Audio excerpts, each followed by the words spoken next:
Today is February 20th, 2020. The jab is the most important punch in boxing. Now I want to talk about a fight that on the Wilder Fury undercard that's interesting to me. Sebastian FUNDORA versus Daniel Lewis. I can't really give a prediction on this one because I don't know nothing about Daniel Lewis. I don't know that much about him. I did a little, Google search.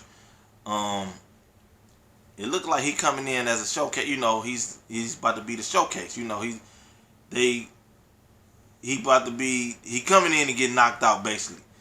I don't know. He's undefeated. If I'm not mistaken, I think this is his first fight in the United States, and he already got another fight booked after this fight in Australia or New Zealand or some shit like that. So it looked like he coming in to get knocked out. Sebastian FUNDORA is 6'7", 154 pounds. That's crazy. 6'7", 154 pounds. That's the craziest shit in the world. It's this like some freak show type shit. You know what I mean? I feel like let's just talk about, because this is a showcase fight. This is a showcase fight. He on one of the biggest cards of the year. One of the biggest heavyweight title fights of all time. This shit is history. You know what I'm saying? He on a good card. They trying to showcase him, because he's 6'7" and he 154 pounds. I can't stress that enough. So I got him winning this. But let's just talk about him. Just the type of fighter that he is. He a big guy like that. He got some of these guys by a foot in height. He looked like a strong wind to blow him over. He looked flimsy, but he not flimsy though.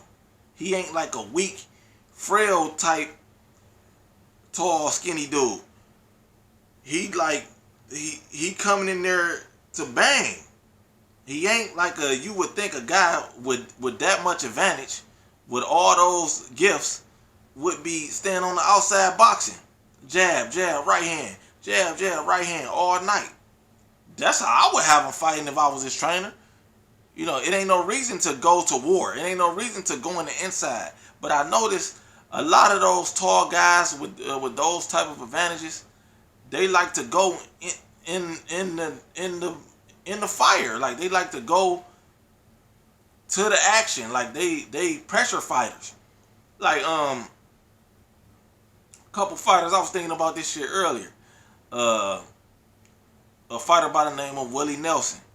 He used to go right to you, trying to bang. I couldn't understand that. I couldn't understand that. Who else? One of my favorite fighters, Paul Williams.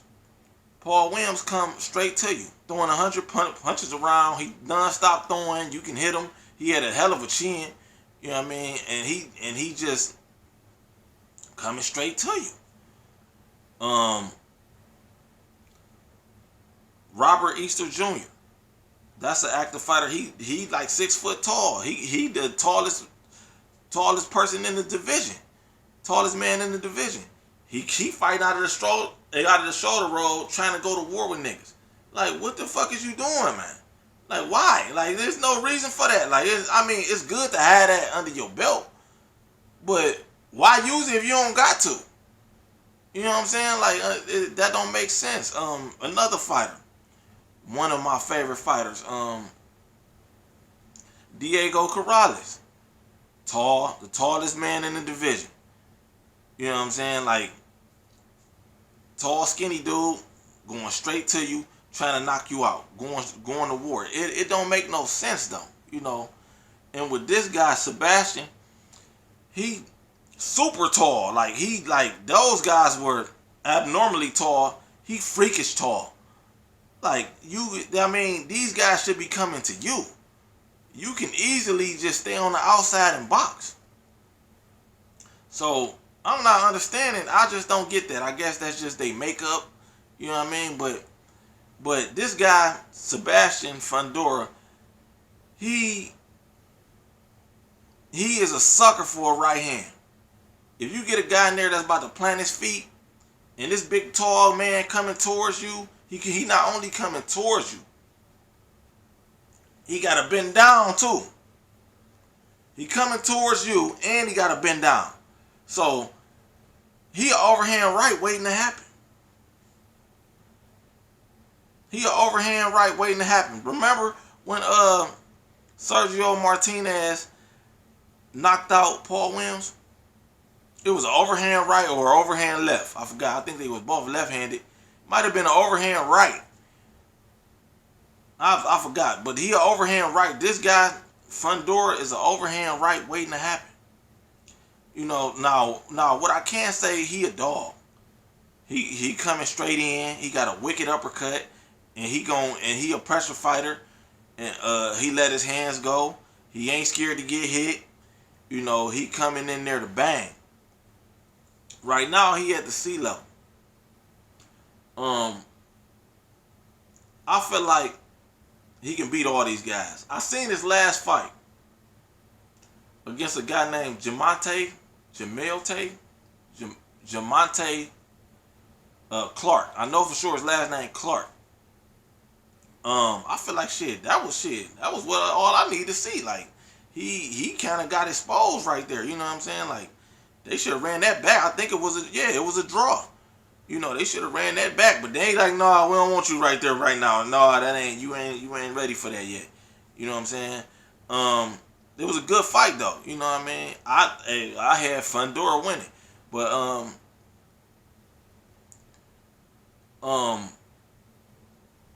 this guy is at the sea level right now. When he steps up to the B level and he faced one of those guys that don't understand, I'm a B level fighter, and he think he a world class fighter, he think he should be world champion, and he been through some shit in the sport, and he trying to take this guy out like for real, like he don't give a fuck, like he felt like this his destiny. I can't see him making it past the B level, cause that type of guy is gonna take him out, man. He an overhand right waiting to happen, but shit, I'm interested.